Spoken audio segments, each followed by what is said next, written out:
devastated me. I was lost, I went astray, I was mad at God, but He saved me, came and got me. He never left, I left Him. God wants to know, y'all, will you take His love? Are you going to take God's love, or are you going to take the love of somebody else that really ain't going to love you like you're supposed to? A lot of times we get in relationships and you may say to yourself, is this person really for me? And you're going to have to really ask yourself a question, because you got to take a look at your own life and look at a person's life and to see if your lives line up together. A lot of people have been hurt. A lot of people have gone through trauma. They have gone through divorce. They've gone through very bad relationships. But what God is saying today is we need to reference our relationships to relationships that were like in the Bible, okay? So we're going to give you 3 Christian views of divorce, okay? The Christian view is the biblical view, okay? The number of acceptable reasons to get a divorce, okay? So let's name 4 reasons why it's acceptable to get a divorce. Adultery or sexual immorality. Physical neglect or abuse, emotional neglect or abuse, and abandonment by an unbeliever. Now, verses used to support this view, because we always got to reference the Bible. If you don't reference the Bible, then you put yourself into a fleshly realm, and then you end up with the same kind of man you just got rid of, okay? So, in Exodus 21 and 10 through 11, that's where you can find some support about this. Deuteronomy 11 through 14, that's chapter 21. Genesis 2 and 24.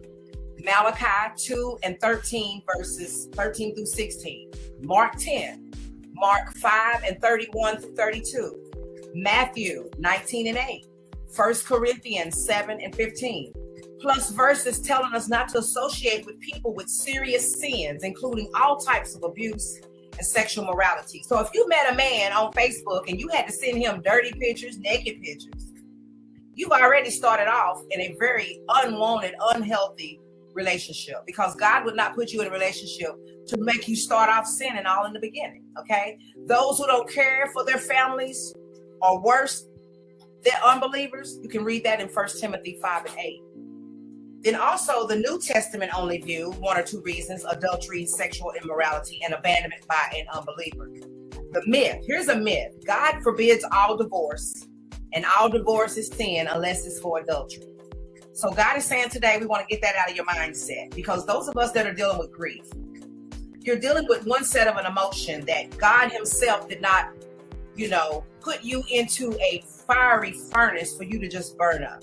Okay, God allows certain things to happen in your life because it's pushing you into your destiny. You may not understand what your destiny is because you're not seeking and you're not pursuing it. God is saying, when you're really truly pursuing your destiny, your visions and your dreams, doors start to open and your faith starts to rise up. And even though a lot of hurt and pain that you dealt with in the past, it has pushed you to your destiny. The truth is, Scripture shows that God gives permission for divorce in many situations. And modern biblical translations no longer translate Malachi 2 and 16 as God saying, I hate divorce. The NIV, ESV, and CSB translations do not translate that. God saying, I hate divorce. In my interviews with Christian divorcees, I have often heard that they stayed in an unfaithful or an abusive marriage for decades because they was taught that divorce was a sin. So a lot of times people sitting around here with people that have went out here and committed adultery, various sins, and that's why people have contracted all kind of various diseases, AIDS, and different things of this nature, because you stayed with a person that was sinful and very untrue to not only God's value and views of marriage, but to you as a person. This myth that all divorce is forbidden by God, sinful and unpardonable in God's eyes, it says that Jesus or Paul never mentioned that topic of physical, emotional abuse. So those must not be biblical reasons for divorce. In reality, Scripture shows us God's permission for divorce in several places. In addition to adultery, sexual immorality, and abandonment, emotional and physical abuse is mentioned in the Old Testament and repeated in the New Testament, but we've never seen it because we aren't looking for it. Now, God is saying in Matthew 19:9, as I say to you, whoever divorces his wife except for sexual immorality and marries another commits adultery. So if you just divorce somebody because you just don't like them no more, you chose them. Now, if God gave them to you, you should never want a divorce. But in reality, sometimes we are based on relationships due to physical, and it's just physical. You're fornicating, you're coming together, you met people while you were half clothed. They didn't know anything about your mind. They don't know anything about your heart. All they know is that just like Eve in the garden was fooled by a snake and she gave up her goods. Okay? See, a lot of y'all don't really know the true meaning behind the apple and the snake talking to her. The snake actually violated her and was with her, if you really are reading your Bible and you're reading your Hebrew.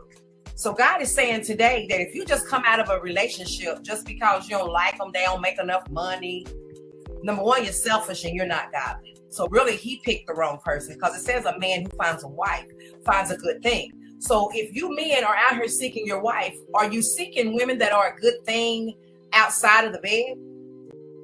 Because we all can be good in the bed. We can be taught how to be good in the bed. Matter of fact, the bed is the fun part. But God is saying, where's your heart at? Where's your mind? Do you go to school? Do you have an education? Do you have a drive? Can you help me build? Can a woman that's with you right now help you build? Does the woman you have in your life keep you strong, keep your mind right? Does the woman that you're with cook you breakfast, make sure you have lunch, fix you dinner? God is wanting to know that some of us that are looking for our Boazes, we need to stop looking, because God says if you see him first, he ain't it. Because when I read the story in Ruth about Ruth and Naomi, you got to think about it. When she was out in the field going in to find food, she was not thinking about no man, and she out there getting in the garden trying to provide food for her and Ruth. And you got to think about what her mind was. Her mind was focused on what she has to do. So God is saying that the man that's due to be with you is going to fall in love with you because you're doing something.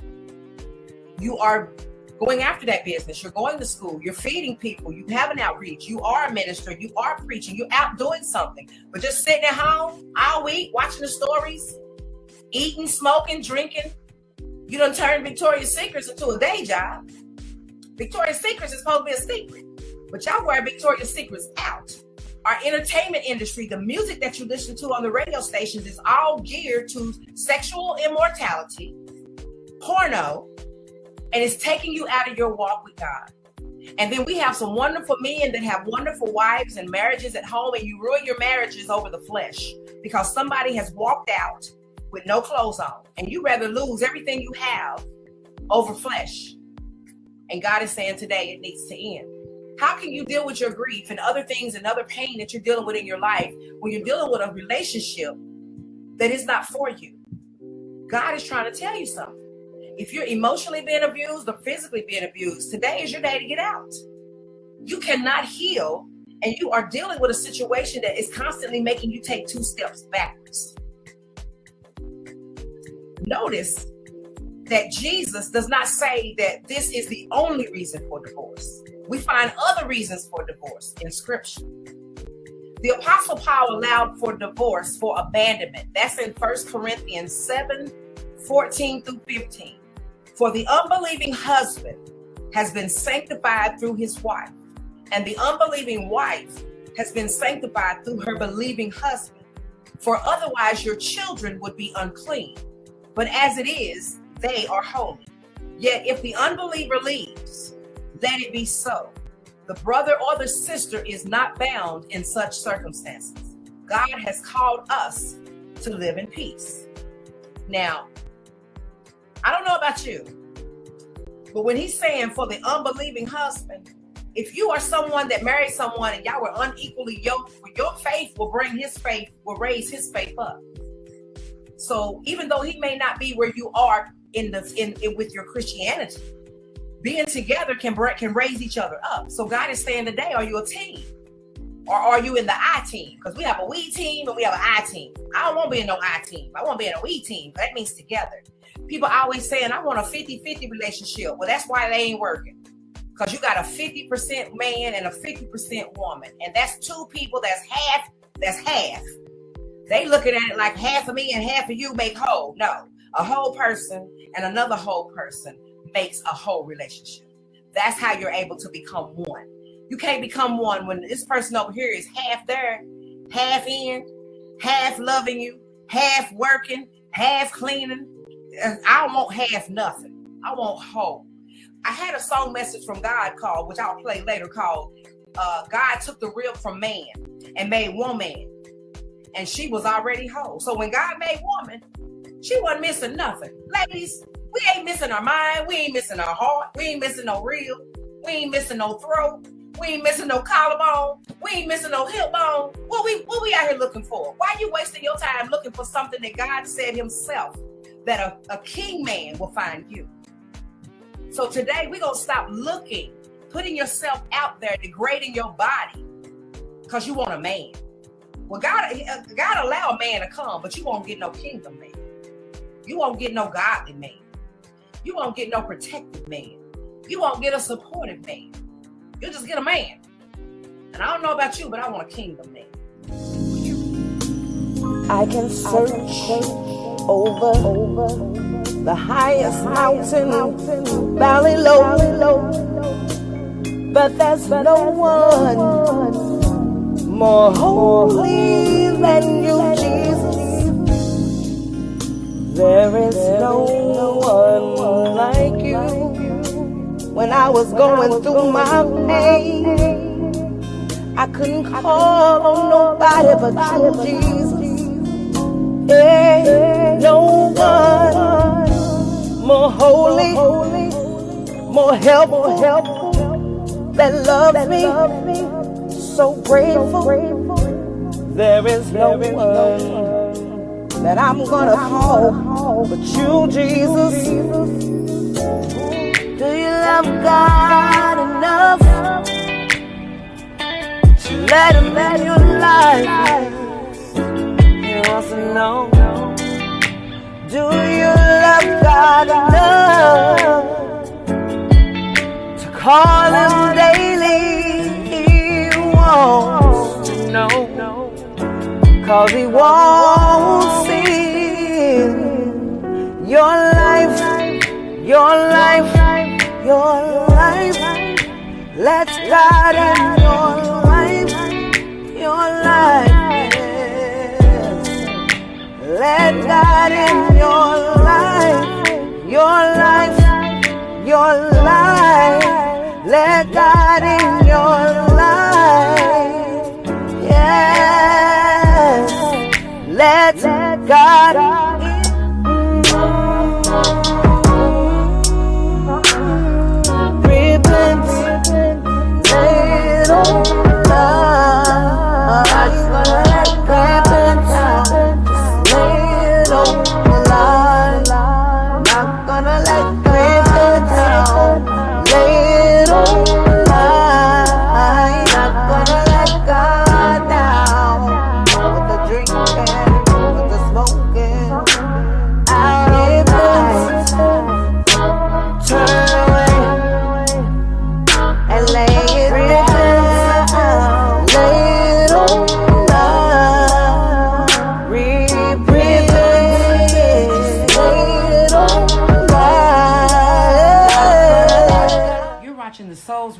Empowerment Center and Books Behind Bars.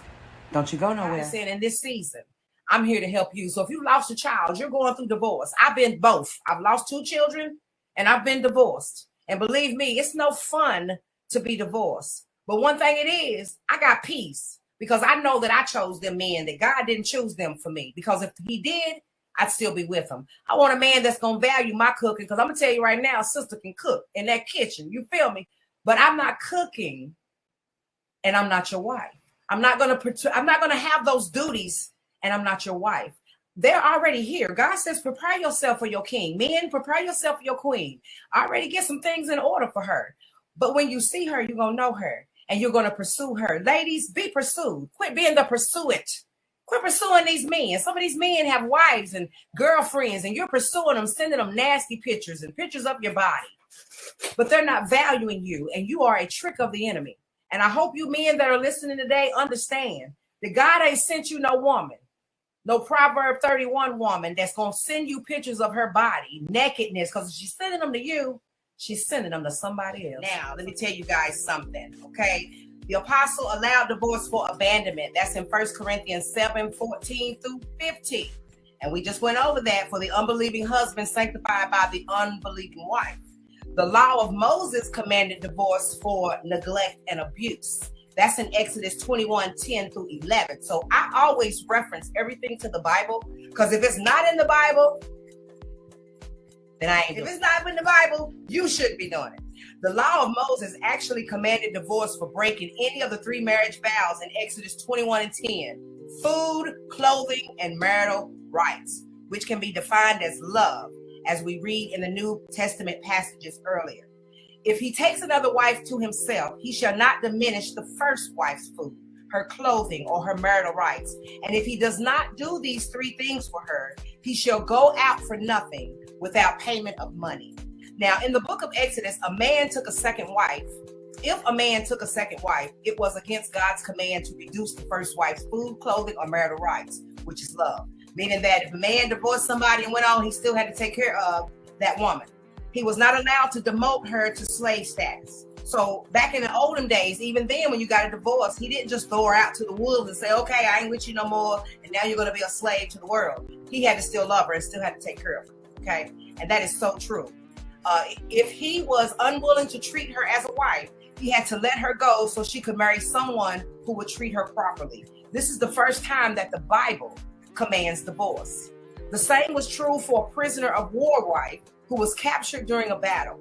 If a man took a captive as his wife, he had to do her the honor of letting her mourn before sleeping with her. As his wife, she must be treated properly, not just raped. So a lot of you women out there today, you don't really realize it, but you're being raped. You're being violated. You're not being respected. You're putting yourself out there. You're shaking your tail on TikTok and all these social media sites. And what you are doing is driving the devils to come after you. The man that's not going to respect you. The man that's a true king would value his woman and would not want his woman to display herself in that manner. You also got to take a look at some of our celebrities. Are you that caught up in attention that you rather violate your body and your temple that belongs to your husband and God, and you got children standing around? You think it's okay that your children see you acting like that on social media? So what are you going to do when your children start acting like that? You're going to kill and beat up everybody that the demons come after your children? But you got to remember the demons that were in you and what you put out there. You put out there that I want men to look at me and look at my breast and look at my bottom and look at all my parts that belong sacredly to my husband. But you feel it's okay to display it and put it out there like that. It's not. So even back then, a man that divorced a woman didn't treat her like garbage. And the music we hear today treats women like garbage. Our culture treats us like garbage. You guys can be honest about it. You don't even have to be. But I'm going to be honest about it because I don't like what I see. I don't like the image that is portrayed to our millennials and this generation. They don't know what love is. They don't even know what a hug is. Half of them don't even know what a Phillips screwdriver is. Some of our men out there, they don't know how to fix a tire. They don't know how to change brakes. Let's just keep it 100. Our culture disappoints me a lot of times. We have a lot of great things that have to do with us as a culture being black. But it's a lot of things that just demotes us, that devalues us, and y'all don't even see it and you don't even care. The law of Moses required divorce in cases where a man reduced his wife to a slave or tried to sell her. So see, even in the Bible, God didn't like when men devalued women. So what do you think is going on right now? All these record companies got all these rappers and stars and all of them dying. But guess who's getting the insurance money off these dead rappers and all these artists that's dying? The record companies. So God is saying today, the demonic spirit that's on our music industry and our women that's walking around here just naked, just disposing everything. You're treating yourself as a slave to the enemy to knock you off your queenship. You ain't even a queen anymore. You thinking you a queen walking around here with all these long nails and all these eyelashes and fake hair and makeup and all this other stuff. You think you're a queen, but you're not. You are demoting yourself. You are the enemy. And I'm just putting it out there. I love everybody. I don't pass no judgment because you are who you are. But I know I serve a king. And I know what he says that I value. And even back in the day, God, it said the law of Moses required divorce in cases where a man reduced his wife to a slave or tried to sell her. So when a man reduced his wife and treated her like garbage, Moses said divorce and go on about your life and have peace, because that's not how you love people. You don't love people and devalue them. This is good today, y'all. The husband could not treat this woman any way he wanted. She was either a wife with rights or she had to be set free. This is the second time the Bible commands divorce. If you notice among the captives a beautiful woman and are attracted to her, you may take her as your wife. Bring her into your home and have her shave her head, trim her nails, and put aside the clothes she was wearing when captured. After she had lived in your house and mourned her father and mother for a full month, then you may go to her and be her husband, and she shall be your wife.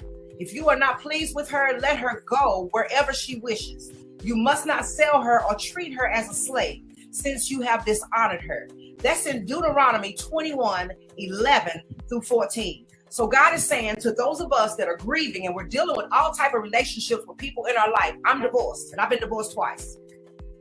They did not value the hurt that was in me. They did not allow me to mourn. They didn't even go to the gravesite with me. God is saying today, you don't need people in your life that can't respect where you are and allow you to grieve and mourn, but to help you get up. Don't keep me down there. Help me get up.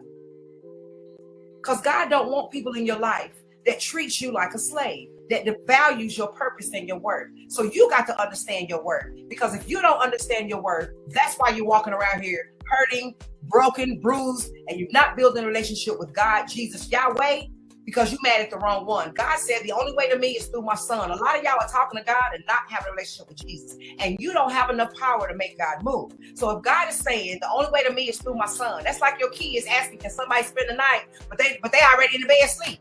They didn't ask you, can they spend the night? They just already in the bed. Are you going to go in there and wake them up and tell them go home? Yeah. Excuse me. What are you doing in the house? You ain't supposed to be here. Your parents ain't asked for permission for you to be here. I didn't even know you was here. So God is saying, hello, I love you. I made you, but you out of order. I don't even know what you want because my son ain't brought nothing to me on your behalf.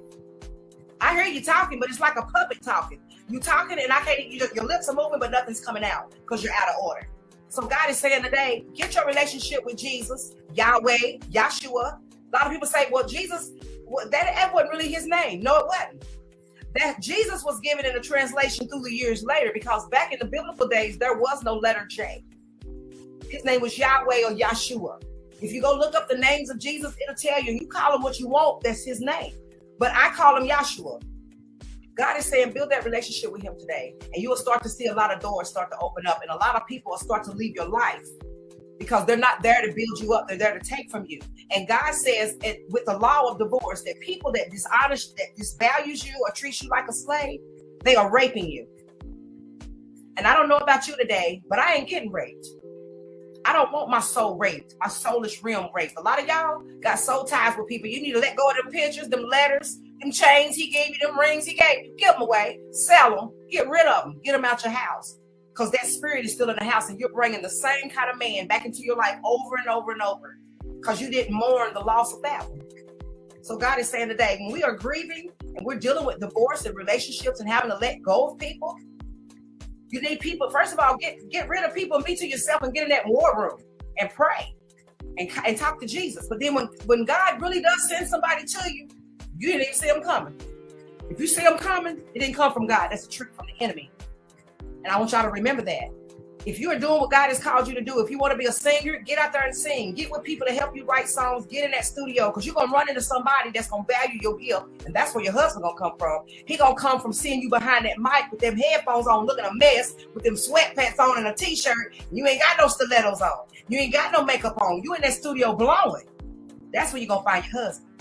Those of you out that write books and stuff, get them books done. Get on out there to them conferences, promote those books. Because guess what? While you least expecting it, while you got them glasses on, while you up there sweating, trying to bag all them books, that's where you're going to find your husband. Because he's going to find you. He's going to find you doing what you do. You're going to know you found your husband when he calls you and asks you what you're doing about your business. Is he calling you, asking you about that book? Is he calling you, telling you he got you booked you some studio time? If you ain't found a man, if a man ain't came to you that's going to bless your gift, he is not from God. He has come to stop your gift. So those of you out that just wake up every day and just want to get on TikTok dancing naked, you're being raped. And you need to stop. And you are putting a spirit on man that's devaluing our men, and our men are wearing skirts and the women are wearing pants. It needs to be reversed because the man is the head and not the tail. Y'all making tails out of a whole lot of men because y'all want to run things. Y'all don't need nobody. Y'all so independent. Go ahead, Mrs. Carpenter. You want to be a carpenter? You want to fix everything? You want to fix all the plumbing? You want to fix all the hoses? When the windows break, you're going to fix it. I mean, go ahead, Miss Carpenter. But I don't want to be no Miss Carpenter. I want to be a wife. I want to hold the ladder when he climbing on the roof. A lot of y'all want to be on the roof. Go ahead. Y'all get on the roof, Mrs. Carpenters. I don't want to be no carpenter. I want to be a Mrs. Okay, MRS. And stay in my lane and let my husband go out there and do what he's supposed to do because a king will.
Never left, I left him.